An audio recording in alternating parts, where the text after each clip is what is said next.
안녕하십니까, 김병기 강사입니다. 자, 지금 다뤄보게 될 부분은 4회차의 8-5가 되겠습니다. 자, 107번 문제부터 저와 함께 풀어보시도록 하시죠. 자, 107번 문제 선택지를 보시면은 while과 incase는 부사절 접속사입니다. C번의 during은 전치사고요.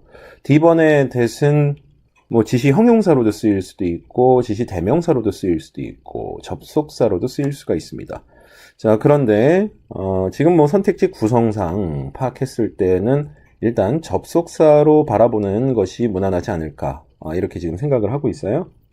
자, 그리고 빈칸 앞뒤를 한번 살펴볼게요. 자, 빈칸 앞쪽에는요, Mr. Kisling will work at the company's Moscow branch office라고 절이 하나가 나와 있어요. 자, 이거는 첫 번째 절이 되겠습니다. 자, 그 다음에 빈칸 뒤쪽을 봤더니요, Three of his colleagues will work in Seoul이라는 절이 하나가 더 나와 있네요. 자, 그렇다면 이 빈칸 자리는 결국 이 두 개의 절을 엮어줄 수 있는 접속사가 필요한 자리다라는 것을 알 수가 있습니다. 자, 그럼 일단 선택지에서 C의 during은 전치사이기 때문에 일단 오답으로 소거를 하셔야 되겠습니다. 자, A하고 B하고 D는 전부 다 접속사 역할을 할 수가 있어요. 그러니까 하나하나 이제 어느 접속사가 빈칸에 적합한지 파악을 좀 해봐야 되겠네요. 자, 우선 빈칸이 접속사 자리인데 그 앞쪽에 이렇게 컴마가 나와 있단 말이죠. 일단 이 접속사 that은 이 컴마하고 같이 갈 수가 없어요. 자, 따라서 뒤에 that도 오답으로 소거를 해야 되겠습니다. 자, 여기서 한 가지 짚고 가야 될 것이 뭐냐면 여러분들이 꼭 기억하셔야 되는 부분이에요. 컴마하고 접속사 that은 상극이다. 꼭 기억하셔야 되겠습니다. 자, 그럼 A의 while하고 B번의 incase 중에서 정답을 하나 택일을 해야 되는데, 자, while이라는 이 부사절 접속사는요, 두 가지 의미로 쓰이는 것이 가능합니다. 첫 번째로는 뭐뭐하는 동안에 라는 뜻으로 시간 부사절 접속사로 쓰이는 것이 가능해요. 자, 두 번째로는 뭐뭐인 반면에 라는 뜻으로 역적 관계를 나타내죠. 양보 부사절 접속사로 쓰이는 것도 가능합니다. 자, 이때 여러분들이 하나 알아두셔야 될 게 있는데, 뭐뭐인 반면에라는 양보부사절 접속사로 쓰일 때 while은요, 같은 의미를 지니고 있는 whereas라는 접속사로 바꿔 쓰는 것도 가능합니다. 그러니까 while하고 자, whereas는 이렇게 묶어서 뭐뭐인 반면에라는 뜻으로 양보부사절 접속사로 쓰이는 것이 가능하다라고 알아두셔야 될 필요가 있고요. 자, 그 다음에 in case that 다음에 부사절이 이어지게 되는데, 이때 incase that이라는 부사절 접속사에서 이 that은 생략이 가능합니다. 그래서 incase 다음에 부사절이 바로 이어서 오는 그러한 구조도 여러분들이 접하실 수 있어요. 지금 선택지에 나와 있는 incase도 뒤에 that이 생략된 형태로 제시가 되고 있습니다. incase that이라는 접속사 혹은 부사절 접속사, incase라는 부사절 접속사, 얘네들은 뭐뭐인 경우에 혹은 뭐뭐인 경우에 대비하여, 뭐뭐인 경우에 혹은 뭐뭐인 경우에 대비하여 이런 의미를 지니고 있어요. 조건 부사절 접속사로 쓰이게 되고요. 자, 이때 같은 의미를 지니고 있는 자, in the event 다음에 that 다음에 부사절이 이어지는 자, 이러한 조건 부사절 접속사도 알아두시는 게 좋죠. in the event that 부사절로 이어지고 있는 자, 이러한 부사절 접속사도 알아두시는 게 좋습니다. 자, 이때도 that은 생략이 가능합니다. 그래서 그냥 in the event 다음에 바로 부사절이 이어지는 자, 그러한 경우도 그러한 구조도 여러분들이 접하실 수 있어요. 자, 그럼 두 개의 부사절 접속사의 의미와 그 쓰임새를 파악을 했으니까, 자, 빈칸 앞뒤의 기본적인 문맥을 파악한 후에, 자, 이 두 절을 가장 논리적으로 적절하게, 타당하게 이어줄 수 있는 의미를 지니고 있는 부사절 접속사를 정답으로 택일해 보도록 하겠습니다. 자, 빈칸 앞쪽에는 키슬링이라는 사람이 모스크바 지점에서 근무하게 된다 그랬죠. 자, 빈칸 뒤쪽에는 세 사람의 그의 직장 동료가 서울 지점에서 근무하게 될 거라고 얘기를 했어요. 결과적으로는 같은 지점에서 근무할 수가 없다라는 얘기입니다. 자, 그렇기 때문에 빈칸 자리는 뭐뭐인 반면에라는 뜻을 지니고 있는 while이라는 부사절 접속사가 뭐뭐인 경우에라는 의미를 지니고 있는 in case라는 부사절 접속사보다 훨씬 더 논리적으로 적절한 의미의 문장을 만들어줄 수가 있어요. 그렇기 때문에 정답은 A의 while이 정답이 되겠습니다. 자, 이어서 110번 문제 풀어보시도록 하시겠습니다. 110번 문제 선택지를 봤더니요. 자, 4개의 각기 다른 동사 어휘들이 등장을 하고 있습니다. 다시 말해서 이 110번 문제는 빈칸에 적합한 동사 어휘를 선택지에서 태기를 해줄 것을 요구하는 동사 어휘 문제라는 것을 알 수가 있어요. 자, 110번 문제를 푸는 데 있어서 제일 중요한 거, 여러분들이 절대 간과해서는 안 되는 부분이 바로 뭐냐면 이 뒤쪽에 나와 있는 전치사 for이 되겠습니다. 왜냐하면 이 빈칸에 들어가는 동사는요, 뒤이어서 등장하는 press conference, 다시 말해서 기자회견이죠. 여러분들 꼭 알아두셔야 되는 단어고요. 자, 이 기자회견을 11월 23일로 뭐뭐 하다라는 의미를 만들어내는 동사여야 되는 거지요. 그러면 이 자리에 만약에 host라는 동사가 들어가면 어떻게 될까요? 여러분들 host라는 동사는 제가 앞에서도 한번 언급한 바 있는데 host라는 동사하고 hold라는 동사하고 같이 묶어서 어떠한 행사를 열거나 개최하다라는 뜻의 동사로서 2개 묶어서 알아두십시오라고 말씀드렸어요. 그러면 이 빈칸에 host라는 동사가 들어가면 기자회견을 개최하다가 돼요. 11월 23일 날 기자회견을 개최하다라는 의미처럼 보이기 때문에 사실 host가 들어가도 괜찮은 것 같은데 이렇게 생각하실 수 있단 말이에요. 그럼 B에 리스케줄이 들어가면 어떻게 되겠습니까? 이 경우에는 리스케줄은 일정을 다시 잡는다는 얘기니까 기자회견의 일정을 11월 23일로 다시 재조정했다라는 의미가 되니까 리스케줄이 들어갔을 때도 우리말 해석으로는 괜찮은 것 같아요. C번의 postpone은 연기하다죠. 그러면 기자회견을 11월 23일로 연기했다는 의미인가? 이것도 우리말 해석으로 가게 되면은 자연스럽습니다.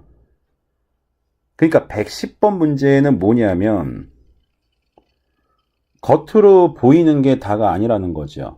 어휘 문제라는 게 해석만 가지고 풀 수 있는 것이 아니라는 것을 보여주는.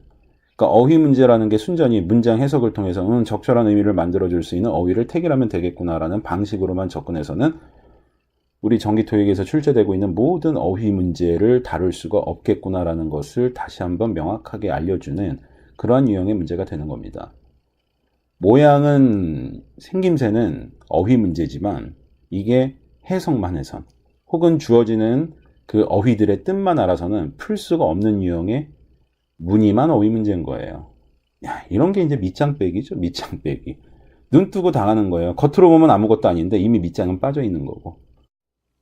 그러니까 보면은 패 돌리면 내가 싸워서 이길 수 있을 것 같은데 져요. 그러니까 눈 뜨고 그냥 당하는 문제인 거죠. 타짜 같은 문제입니다. 조심하셔야 될 문제예요. 결국 이 동사 어휘 문제의 요지는 구체적인 시점 앞에 전치사 for를 취할 수 있는 동사가 빈칸에 위치해야 된다는 겁니다. 그렇다면 이 빈칸에 A에 host가 들어가면 어떻게 되겠습니까? host라는 동사는 앞서 얘기했듯이 어떤 행사를 개최하다예요. 그러니까 host 다음에는 구체적인 행사인 A가 옵니다. 그리고 뒤에는 이 행사가 열리는 시점이 언급이 됩니다. 그런데 그 시점이 지금처럼 11월 23일이라는 구체적인 날짜가 온다면 날짜 앞에 붙는 전치사는 on이죠. 그러니까 A라는 행사를 11월 23일 날 개최한다라고 얘기했을 때는 11월 23일 그 당일날 개최되는 거니까 당연히 구체적인 날짜를 지칭할 때 쓰이는 전치사 on이 오는 것이 하등 이상할 게 없어요. 그 얘긴즉슨 이 빈칸 자리에 A는 들어갈 수가 없다라는 얘기입니다. 자, 따라서 A는 오답으로 소거를 해야 되는 거고요. 자, B의 reschedule은요. re를 빼면 스케줄이죠. 일정을 잡다라는 거고요. re가 붙게 되면은 이제 일정을 다시 잡는 거죠. 일정을 재조정하다라는 뜻입니다. 자, A라는 행사의 일정을 11월 23일이라는 날로 재조정을 해요. 그날로 다시 잡았어요. 일정을. 자, 그 경우에 이 reschedule이나 schedule은요. 전치사 for를 취합니다. 이 전치사 for이 날짜, 기일 지정의 의미를 지니고 있는 전치사이기도 해요. 그래서 이 자리에 for를 쓸 수가 있는 거죠. 그렇다면 이제 정답은 B라는 것을 알 수가 있겠습니다. 11월 23일자로 기자회견의 일정을 11월 23일자로 재조정해 줄 것을 부사장님이 직원들에게 요청을 했단 말이에요. 정답은 B번이 적절하다는 걸 알 수가 있어요. 자, 그럼 C에 postpone을 빈칸에 넣으면 어떨까요? 우리말로 해석했을 때는 크게 어색한 게 없었는데. 자, postpone은 연기하다지요. 자, 지금 기자회견 같은 구체적인 행사를 A라고 합니다. 자, 그러면 A라는 행사를 11월 23일이라는 날로 연기한 거지 않습니까? 자, 이때 구체적인 11월 23일이라는 날짜 앞에는요, 전치사 until을 취하게 돼요. postpone 같은 경우는. 그렇기 때문에 빈칸 자리에 postpone도 들어갈 수가 없는 거죠. 자, 마지막으로 뒤에 prolong이 있는데 prolong은 연기하다, 무엇을 연기하다, 무엇을 연장시키다 라는 뜻을 지니고 있는 동사예요. 자, 그러면 뒤에 A는 연기하는 대상이 옵니다. 연기하거나 연장하는 대상이 오고요. 자, 이 prolong이 for이라는 전치사를 취하게 되면은 그때는 이 뒷자리는 구체적인 날짜나 일시가 오는 게 아니라 기간이 와요. 그래서 이 기간만큼 A를 연장하다가 되는 거죠. 그러니까 뭐 예를 한번 들어보자면, 자, prolong my stay in Korea 했어요. 한국에서의 내 체류 일정을 이를테면 for a week 하게 되면 일주일 정도 연기하다가 되는 거죠. 연장하다가 되는 겁니다. 그렇기 때문에 이 prolong은 for 다음에 기간을 취해야 되기 때문에 지금 문제에 나와 있는 것처럼 for 다음에 구체적인 11월 23일이라는 구체적인 일시가, 날짜가 올 수 없어요. 따라서 뒤에 prolong도 오답입니다. 자, 그래서 110번 문제의 정답은 B의 리스케줄이 정답이구나라는 거 다시 한번 확인하시고요. 자, 그리고 제가 한쪽에 이렇게 정리해드렸잖아요. 이거 왜 정리해드렸냐면 110번 같은 문제는 사실 오랫동안 꾸준하게 반복적으로 출제가 되어 온 문제거든요. 이 문제는 동사 어휘 문제에 탈을 쓰고 나오지만 사실상 동사와 전치사의 조합을 알지 못하면 절대로 해석으로는 풀리지가 않는 문제입니다. 그래서 그에 대비해서 미리 여러분들이 각 동사마다 각 동사와 전치사의 조합이 어떻게 되는지를 미리 정리해서 여러분들 걸로 만들어 놓으시라는 거죠. 아울러 이 문제는 동사 어휘를 물어보는 문제로 출제가 될 수도 있지만 제가 앞서서도 말씀드렸듯이 문제라는 건 양방향으로 나오는 거거든요. 동사 어휘를 보여주고 전치사 자리에다가 밑줄 쳐놓고 이 자리에 적합한 전치사가 뭐냐라는 전치사 문제로 변형돼서도 출제가 돼요. 실제로 출제가 되어 왔고, 그렇기 때문에 이 두 가지 형태의 문제에 대비해서 여러분들이 지금 정리했던 내용을 꼭 여러분들 걸로 숙지해 주시라는 그런 이야기가 되는 겁니다. 이것만 알고 계시면 동사 어휘를 묻는 문제가 됐든 전치사를 묻는 문제가 됐든 여러분들은 다 빠른 시간에 정답을 파악하실 수가 있게 됩니다. 자, 그럼 110번 문제는 이렇게 마무리를 짓도록 하겠습니다. 자, 이어서 112번 문제 저와 함께 풀어보시도록 하시겠습니다. 자, 선택지를 보면은요, 같은 단어인데 형태만 달라요. 다시 말해서 attach라는 어휘를 어떠한 어형으로 취할 것이냐를 묻고 있는 어형 문제라는 것을 알 수가 있습니다. 자, 빈칸 앞쪽을 살펴봤더니요, as a token of our apology라는 부사구가 위치하고 있고요. 빈칸 뒤쪽에는 비동사가 등장을 하고 있어요. 그러니까 이 빈칸 자리는 결국 주어가 필요한 거네요. 자, 주어 자리는 명사만 들어갈 수가 있잖아요. 그럼 선택지에서 명사 어형을 여러분들이 정답으로 선택하시면 되겠네요. 그렇죠? 예, 그렇게 해서 틀리게 됩니다. 예, 급반전이 있었어요. 이 문제는 그런 방식으로 풀면 틀리게 되는 건데, 사실상 이제 그걸 노리고 출제된 문제인 거죠. 다시 한번 살펴볼게요. 빈칸 자리가 과연 주어 자리냐? 비동사 앞자리니까 주어 자리죠. 그러니까 이 경우에 일반적인 문제들은 당연히 주어가 위치해야 되는 거 맞습니다. 그러니까 이런 구조의 문제가 출제가 됐을 때 대부분은 주어 역할을 할 수 있는 명사 어휘나 명사 어형을 선택하시면 되는 거예요. 8, 90%는 그렇습니다. 근데 문제는 항상 여러분들의 허점을 찌르는 10%, 20%의 예외란 말이에요. 그거에 대한 대비가 잘 되어 있으셔야 되는 거죠. 그러니까. 자, 지금 보시면은 비동사 뒤쪽에 $50 gift certificate이라는 말이 나와 있어요. gift certificate는 이제 복합 명사로서 이제 상품권을 뜻하는 말이고요. 역시 여러분들이 꼭 알아주셔야 되는 필수 어휘가 되겠습니다.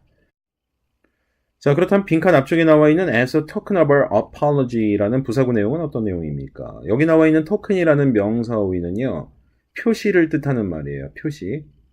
자, 그럼 as a token of our apology라는 말은 우리 사과에 따른 성의 표시로서에 해당하는 내용 정도로 이해하시면 되겠네요. 자, 빈칸 뒤쪽에는 앞서 여러분들이 살펴보셔서 이미 다 알고 계시지만 50불 상당의 상품권 $50 gift certificate이 나와 있단 말이에요. 그럼 이제 큰 그림이 보이시죠? 문맥이 어떻게 연결이 될지 여러분들 어느 정도 가늠이 되시죠? 우리 사과에 따른 성의 표시로서 50불에 상당하는 상품권이 어떻게 되어 있어요? 첨부되어 있는 거예요.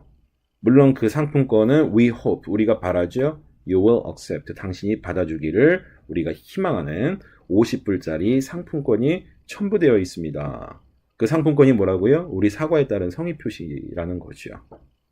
그러니까 빈칸 자리가 결과적으로는 주어 자리겠냔 말이에요. 아니에요. 주어는 바로 50불 상당의 상품권, a $50 gift certificate이 주어입니다. 이게 반전인 거죠. 그럼 빈칸 자리는 뭐가 돼야 돼요? 50불짜리 상품권이 첨부되어 있다, 동봉되어 있다라는 의미를 만들어줄 수 있는 과거 분사 형태인 attached가 위치해야 되는 바로 형용사 보호 자리란 말이에요. 그러면 이제 여러분들이 결론이 나오죠. 얘는 주어 다음에 비동사가 나오고, 자, 형용사 주격보호로서 형용사가 위치하고 있는, 원래는 이런 구조였는데 형용사 보호가 문두로 뛰쳐나가고 비동사가 오고 그 다음에 주어가 뒤로 가게 되는, 다시 말해서 뭐예요? 도치구문이죠. 형용사 보호를 앞에다가 위치시킨 도치구문이란 말이에요. 형용사 보호를 앞에다가 위치시킨 건 뭐예요? 이 형용사 보호의 의미를 강조하고 싶었던 거, 첫 번째. 그 다음에 두 번째는 왜 도치구문을 쓸 수밖에 없었을까요? A $50 gift certificate 주어 뒤쪽에 붙어서 가는 말이 너무 길었던 거예요. 본래 이 문장은 어떤 문장이었어요? A $50 여러분들 gift certificate이 오고, 그리고 나서 자, we hope you will accept. 길어요. 그 다음에 뭐야? As a gesture of goodwill. 여기까지 오고, 그리고 나서 is attached 이렇게 가야 된단 말이에요. 이렇게 가야 된다고. 그럼 보다 지치겠죠. 어디까지가 주어고 뭐가 보고, 이게 보다가 막 구분이 안 되잖아요. 그리고 문장의 숨이 너무 길어요. 한숨이 너무 길기 때문에 보는 게 힘들어요. 답답해. 문맥의 전달도 비효율적이고. 그러니까 이걸 갖다가 어떻게 표현한 거예요? 비동사 다음에 attached를 어디로 둔 거예요? 문두로 뺀 거죠. 그리고 주어를 뒤로 돌린 거죠. 그래서 나온 게 바로 뭐예요? Attached is a $50 gift certificate로 가는 거예요. 그리고 나서 gift certificate 뒤에 붙는 We hope you will accept as a gesture of goodwill 하고 나오는 이 내용을 붙여버린 거고, 이 내용 그대로 두면 되는 거고. 그죠? 예. 그리고 비동사 attached를 어디로 보내요? 문두로 보낸 거, 이 앞자리로 보낸 거예요. 그래서 나오게 된 구조가 바로 이 구조란 말이에요. 이해되십니까? 예. 이 부분은 이제 사실 여러분들이 대비를 안 하면 B라든가 아니면 D를 갖다가 정답으로, attachment나 attaching을 정답으로 선택해서 결국에는 틀리게 되는 그런 과정을 누구나 다 밟아서 가게 되어 있어요. 억울해할 건 없어요. 나만 죽는 건 아니에요. 너도 나랑 똑같은 과정을 밟아서, 전철을 밟아서 같이 죽게 돼요. 그러니까 억울해할 것도 없고 남을 부러워할 건 없어요. 그 중에 소수가 이런 부분에 대한 대비가 되어 있어서 이걸 맞추는 거고, 결과적으로 토익이라는 건 상대평가이기 때문에 이런 문제, 남들이 많이 틀리는 문제 내가 하나 맞춰줌으로써 독보적인 자신의 어떤 존재감을 뽐내게 되죠. 존재감만 뽐내는 게 아니라 이로 인해서 점수가 살짝 남들보다 더 상승할 수 있는 계기가 된단 말이에요. 얘가 그러한 근간이 된단 말이죠. 양념이 돼요. 예. 자, 그래서 이런 문제 잘 대비하셔야 됩니다. 자, 그럼 제가 정리를 좀 해드릴게요. 자, 향후에 여러분들이 문제를 푸실 때 112번 문제에 나와 있는 구조를 접하실 수 있어요. 빈칸 다음에 비동사 나오고 그 뒤에 명사 나오는 구조죠. 자, 이때 이 앞선 빈칸 자리에 적절한 어형이 뭐냐라는 문제를 접하시게 됐는데, 선택지에 여러 가지 어형이 제시된 단어가 여러분들이 지금 보고 계신 첨부하다, 부착하다라는 뜻을 지니고 있는 attach라든가, 아니면 동봉하다라는 뜻을 지니고 있는 enclose라든가, 아니면 포함하다라는 뜻을 지니고 있는 include의 여러 가지 어형들이 선택지에 제시되고 있다면, 자, 이때 빈칸 자리는 주어 노릇을 할 수 있는 명사 어형이 필요한 것이 아니고요. 자, 실제 주어는 비동사 뒤에 나오는 이 명사가 주어인 겁니다. 자, 그리고 이 빈칸 자리는 무슨 자리라고요? 형용사 보호 자리입니다. 주어의 형용사 보호를 문 두에다가 위치시킨 형용사 보호를 강조하기 위한 목적의 도치구문 형태로 문제가 출제가 된 거란 말이죠. 그래서 빈칸 자리는 형용사 보호의 역할을 해줄 수 있는 과거 분사 형태를 무조건 정답으로 선택해야 된다는 특징을 잘 기억하셔야 돼요. 자, 이 경우에는 항상 비동사 뒤에 있는 주어가 뭐 포함이 되어 있다든가 동봉되어 있다든가 아니면 첨부 부착되어 있다라는 의미를 만들어내기 때문에 자 무조건 과거 분사 형태가 이 자리에 위치해야 된다라는 자 이러한 점을 여러분들이 사전에 정리를 해서 알아두시면 이런 문제 나왔을 때 남들 다 틀려도 여러분들은 안 틀립니다. 토익은 상대평가이기 때문에 남의 불행이 나의 행복일 수밖에 없어요. 예. 자 그럼 112번 문제는 이렇게 마무리를 짓도록 하겠습니다. 자, 이어서 115번 문제 함께 풀어보시도록 하시겠습니다. 자, 115번 문제 선택지를 보시면은요, 전부 다 접속사로 구성이 되어 있다는 점을 알 수가 있습니다. 물론 C의 since 같은 경우는 접속사도 가능하고요. 물론 전치사로서의 용례도 있죠. 자, 하지만 이 since를 제외한 나머지 whichever이라든가 whoever이라든가 even though 같은 경우는 오직 접속사로서의 용례밖에 없기 때문에 자, 결과적으로 115번 문제는 이 빈칸에 적합한 접속사를 태길해 줄 것을 요구하는 자, 그런 유형의 문제라고 할 수가 있습니다. 자, 이때 우리가 꼭 짚고 넘어가야 될 부분이 뭐냐면 빈칸 자리가 분명히 접속사 자리거든요. 그런데 빈칸 뒤쪽을 보니까 takes the chief executive officer job이라고 나와 있잖아요. 이게 절이어야 되는데 주어 동사로 결합이 되어 있는 절이 아니잖아요. 지금 다시 말해서 빈칸 뒤쪽의 절이 주어가 빠져 있는 상태에서 동사부터 나오고 있는 불완전한 구조의 절이라는 걸 알 수가 있습니다. 불완전한 구조의 절이라는 것이 사실상 이 문제를 풀이할 수 있는 가장 결정적인 단서라고 볼 수가 있어요. 앞서서 우리가 그런 얘기 했었죠. 자, who와 whom과 which와 what과 자, 선행명사를 취하는 then만이 그 많고 많은 접속사 중에서 유일하게 요 5개의 접속사만이 자, 주어 혹은 목적어 중에 하나가 빠져있는 불완전한 구조의 절과 함께 쓰이는 접속사다라고 제가 말씀을 드렸어요. 근데 이제 개 중에서는 그런 분들도 있겠죠. who, whom, which, what 선행명사 취하는 대시 불완전한 절과 같이 쓰인다는 건 알겠는데 자 지금 선택지를 보게 되면 which가 아니라 whichever이고 who가 아니라 whoever 아니냐. 그러니까 둘은 결과적으로는 다른 접속사 아닐까 이렇게 생각하시는 분들도 있어요. 예. 그런데 여러분들 잘 생각해 보세요. who에다가 ever이 붙었을 뿐이에요. which 다음에 ever이 붙었을 뿐이에요. who 다음에 ever이 붙었고 which 다음에 ever이 붙었다고 해서 뒤에 오는 절의 구조가 갑자기 완전한 절의 구조를 취하는 형태로 바뀔까요? 그렇지 않습니다. 여러분들 지금 불완전한 절을 취한다라는 who나 whom이나 which나 what 같은 경우는 뒤에 ever이 붙어서 가도 자 뒤에 ever이 붙어서 가도요 불완전한 절과 쓰인다라는 사실 자체는 변함이 없어요. 다시 말해서 뭐 whoever이 됐든 whomever이 됐든 whichever이 됐든 whatever이 됐든 이들은 ever이 붙고 안 붙고를 떠나서 무조건 뒤에 오는 절의 구조가 주어 혹은 목적어 중에 하나가 빠져있는 불완문이라는 불완전한 절의 구조와 함께 쓰여야 된다라는 그 점은 변화가 없다라는 겁니다.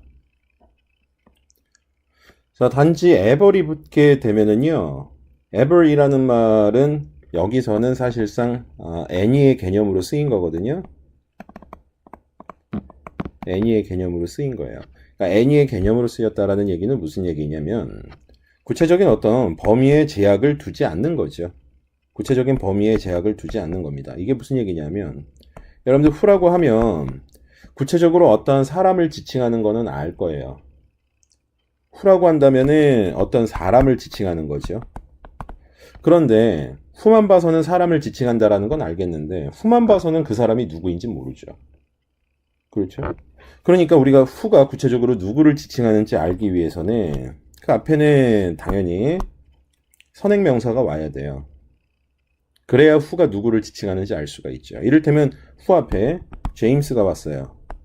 그럼 여러분들은 who를 보고 뭐라고 생각을 하시냐면 who는 곧 제임스구나라고 이렇게 생각을 하실 수 있게 된단 말이에요. 그러니까 이 경우에는 who가 구체적으로 제임스라는 사람을 지칭하게 된다는 건 아시게 되는 거죠. 그런데 앞에 선행명사인 제임스가 오지 않으면 who는 어떤 사람을 지칭하긴 할 텐데 그 사람이 구체적으로 누구인지 모릅니다. 그러니까 who라는 거는 경우에 따라서는 선행명사가 올 수도 있고 예, who가 누군가를 지칭한다라는 것만으로 족하다면 굳이 누구를 지칭하는지 언급할 필요가 없다면 그 경우에는 선행명사를 취하지 않아도 되는 거죠. 자, 이때 자, who 다음에 every부터요. every라는 거는 제가 범위를 갖다가 없애준다 그랬죠. who라는 게 구체적으로 어떤 특정한 사람을 지칭하는 말일 것인데 every 붙게 되면은 who가 구체적으로 어떤 특정한 사람을 지칭할 필요가 없다라는 겁니다. whoever 하게 되면 그래서 누가 되든 간에 라는 그런 의미가 되는 거죠. 풀어서 얘기하자면 anyone who의 의미를 갖게 되는 거예요. 이해가 되시죠? 그러다 보니까 이 every 붙어서 가게 되면 앞에 선행명사를 취할 필요가 없죠. 선행명사는 언제 취한다고 그랬습니까?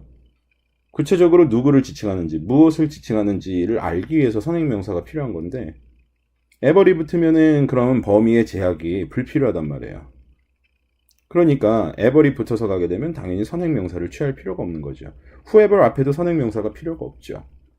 whichever도 마찬가지예요. 무엇이든 간에 선행명사 불필요합니다. 뭐 what이야 애시당초 선행명사를 못 취한다 그랬죠. 예, 그러니까 당연히 what 앞에도 선행명사가 올 필요가 없는 거고요. 이해되시는 거죠? 예. 그러니까 every 붙었을 때의 특징만 잘 기억해 두세요. 범위에 제약을 두지 않습니다. 앞에 선행명사를 취하지 않는다라는 얘기예요. 그것만 잘 기억하시면 되는 거죠. 그런 어떤 차이점이 발생하는 거지 뒤에 오는 절의 구조가 바뀌지는 않아요. 자, 그렇다면 even though는 당연히 완전한 절과 쓰여야 되겠죠? 예. 오답입니다. 아까 우리가 얘기했었던 who, whom, which와 선행명사 취하는데 이 5개 빼놓고는 나머지 접속사는 그 어떤 접속사라도 완전한 절과 같이 쓰여야 되는 거예요. 자, 그럼 since도 접속사로 쓰였을 땐 당연히 뒤에 갖출 것을 다 갖추고 있는 완전한 절과 함께 쓰여야 된단 말이에요.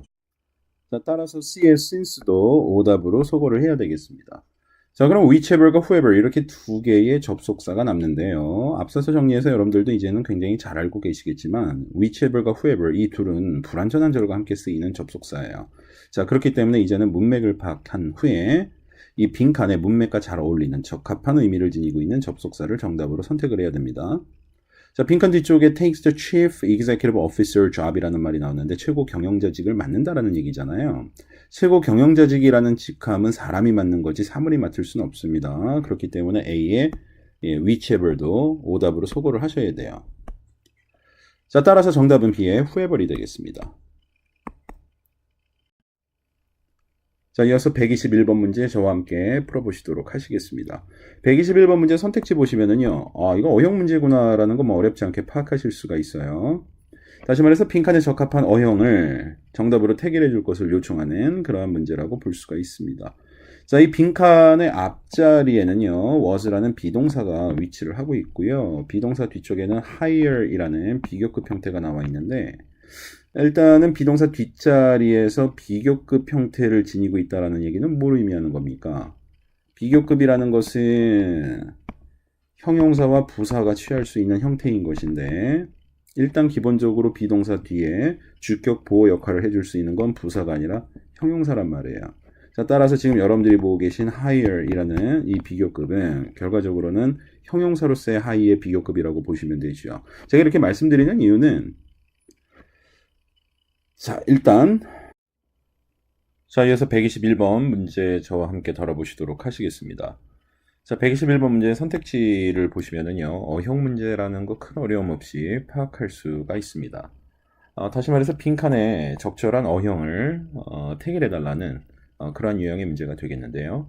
자, 빈칸 앞쪽을 보시게 되면은 비동사가 나와 있어요. was가 나와 있고요. 자, 빈칸 뒤쪽에는 higher이 나와 있습니다. 비교급이라는 것을 알 수가 있어요. 형태에서. 자, 그런데 비교급이라는 것이 형용사도 가능하고 부사도 가능합니다. 물론 부사 같은 경우는 일반적으로 more를 붙여서 비교급을 만들고 most를 붙여서 최상급을 만들죠. 그런데 high 같은 경우는 형용사와 부사의 형태가 동일합니다. 그렇기 때문에 형용사로 쓰이든 부사로 쓰이든 비교급 형태는 higher로 통일해서 쓰거든요. 자, 그러면 지금 higher의 위치가 비동사 뒷자리에 위치를 하고 있어요. 그러니까 일단 비동사 뒤에는 주격 보호가 위치를 해야 됩니다. 주격보호라고 한다면은 명사 아니면 형용사가 위치를 해야 되는 것인데, 자, 지금 higher 같은 경우는 비교급이고 비교급은 형용사 아니면 부사만 올 수 있는 거예요. 그러니까 형용사 아니면 부사만 취할 수가 있는 형태죠. 그렇다면 명사는 해당이 없고요.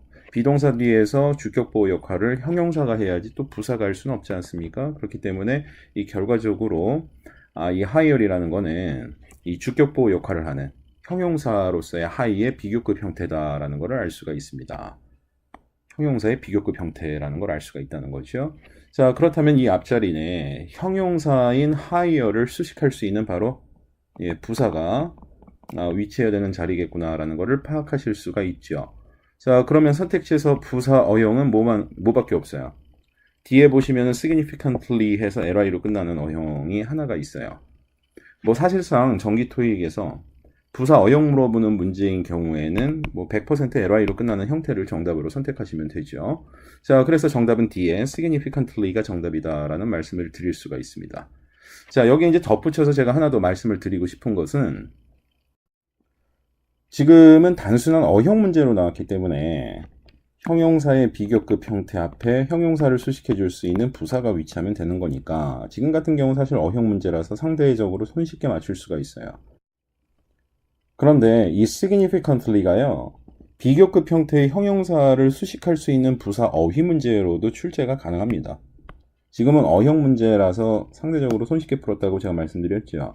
그런데 자, 이렇게 higher하고 비교급 형태가 왔어요. 형용사인 high의 비교급 형태가 왔어요. 앞에 이렇게 밑줄 쳤잖아요. 이때 이 자리에 적절한 부사 어휘가 무엇이냐라는 것을 물어볼 수가 있습니다. 이 경우에 significantly라든가 아니면 considerably 같은 이런 부사들이 비교급 형태의 형용사를 수식하는 부사 어휘 문제로서 출제가 될 수 있다는 거 꼭 좀 알아두셔야 되겠습니다. 기본적으로 형용사 같은 경우는 원급을 수식하는 부사들이 있죠. 뭐 so라든가 very라든가 이런 부사들은 형용사의 원급을 수식해요. 왜냐하면 형용사의 원급은 매우라는 뜻을 지니고 있는 부사가 와서 수식을 해줘야 되거든요. 이를테면은 여러분들 비싼이라는 expensive를 예로 한번 들어볼게요. 어떻게 비싸요? 매우 비싸죠. 그러니까 뭐 so라든가 very라든가 그죠? 뭐 to라든가 이렇게 매우라는 뜻을 지니고 있는 부사 어휘가 형용사의 원급을 수식하게 됩니다. 자, 반면에 형용사의 비교급은 누가 수식할까요? 자, 여러분들 비싼이라는 expensive의 비교급은 more expensive, 더 비싼이죠. 자, 이 앞에 형용사의 비교급을 수식하는 부사 어휘를 물어볼 수 있습니다.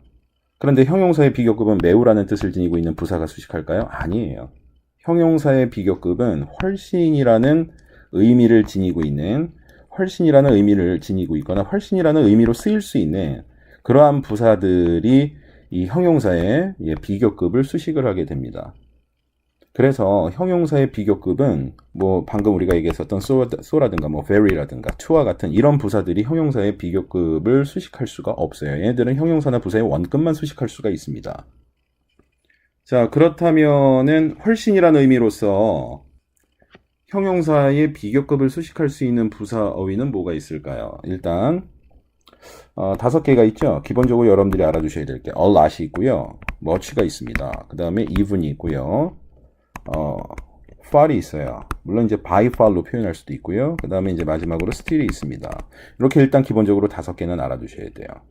그러니까 요거는 이제 외우시기 편하게 앞자만 따서 어머 입반스 그죠? 이렇게 앞자만 따서 어머 입반스 이렇게 기억하시면은 쉽게 암기하실 수 있을 거예요. 형용사의 비교급 형태를 수식하는 그 부사 어휘 물어보는 문제는 항상 자주 출제가 되고 있는데 그 중에서도 특히 이 5개를 제가 말씀을 드렸지만 much가 가장 많이 출제가 되고 있고 그 다음에 even이나 뭐 far 그죠? 이런 부사 어휘들이 상대적으로 좀 더 출제 빈도가 높다고 볼 수가 있어요.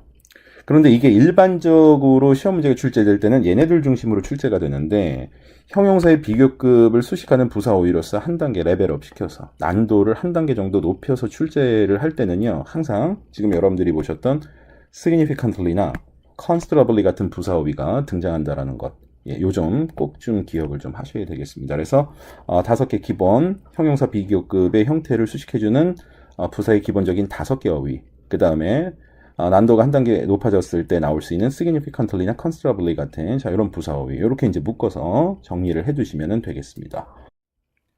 자, 그럼 121번 문제는 이렇게 정리를 마무리를 짓도록 하겠습니다.